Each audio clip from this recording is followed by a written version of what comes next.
Revit for Fab Filters. Now, in this video, what we're going to do is we're going to focus on how we can apply colors as well as use filters in Revit for fabrication. Notice that in my view currently, all my duct and pipe are black and white. This is Revit standard procedures. Okay, so it's going to come in as black and white. There's a couple different ways that you can apply color. And the way that we're going to discuss today is called the filters. So the first thing that we want to talk about is I want you to understand what you have in your view. These are all fabrication items that have been taken off already, okay? Now, first place we're going to go to is in our visibility and graphics, VG. I want everyone to come over here to the filters and notice that we have no filters pre-built. So I'm going to come in here and build a simple filter, one for duct and one for pipe, so you can see how I do it very quickly. Now, in this case, I'm going to come in here and I'm going to make this a filter name for, I'm going to call it Mark Duct 2WG for 2-inch water gauge.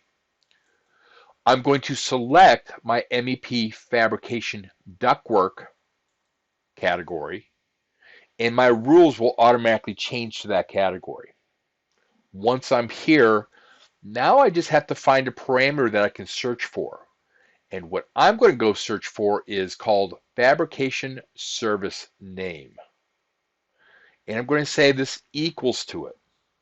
Now by doing this, notice that it's going to pull in the one service that I have loaded on this project. It's not going to load up my pipework services because I've selected ductwork. So in this case, I'm going to take the 2-inch supply and say apply. Now I'm going to come right back up here and I'm going to duplicate this tag. And this time I'm going to rename this filter. Go here, rename this one. This one I'm going to call HHWR. And this one right here, I'm going to rename to HHWS because I have both of those services in my drawing. Now on the HHWS, oops, I meant to label that as Mark, HHWS, sorry about that.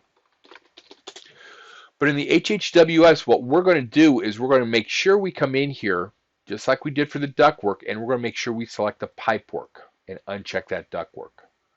We're still going to go to fabrication service abbreviation, but now notice that I have my heating water and mechanical water in here. So I can pick the supply and say apply. Come back up here to the return one. Make a quick change here and change this to heating water return. Apply. Now that's just the first part of building a filter.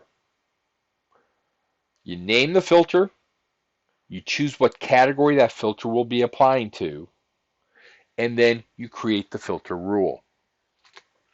Now, I'm going to say OK here, and now I'm going to add those 3 filters in. So I'm going to click on Add, and I'm going to come down here and look for my marks. Right there's my mark duct, heating water, and supply water. Okay? Now, right here is where you're going to apply the colors. If you want a solid fill, make sure you do it in the patterns. I always suggest that you turn off the background color and just work with the foreground color. Make sure you use a solid fill and you can choose whatever color you want it. In this case, I'm going to do it light blue. On the heating water, I'm actually going to add lines. So on these lines, I'm going to go to solid, and I'm going to change this color, this one to magenta. And I'm even going to put line weight that I can apply later. And then down here for the supply, I'm going to do the exact same thing, solid. And I'm going to have this one go more to a or lighter color. Say apply, say OK, and there we have color. Now with that line weight, the reason I did that is it's all done by this thin lines. If I turn this off, it will give line weight. If I turn it back on, it will go back to my thin lines. One other thing that you can do with visibility and graphics, as you've seen with spooling, we'll actually set up 5 spool colors here to see our different colors for the spools.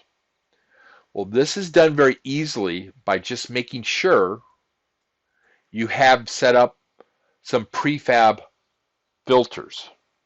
And if I click on that one spool color, notice that all we're doing is we're looking at the assemblies and we're just listing out 1 through 6.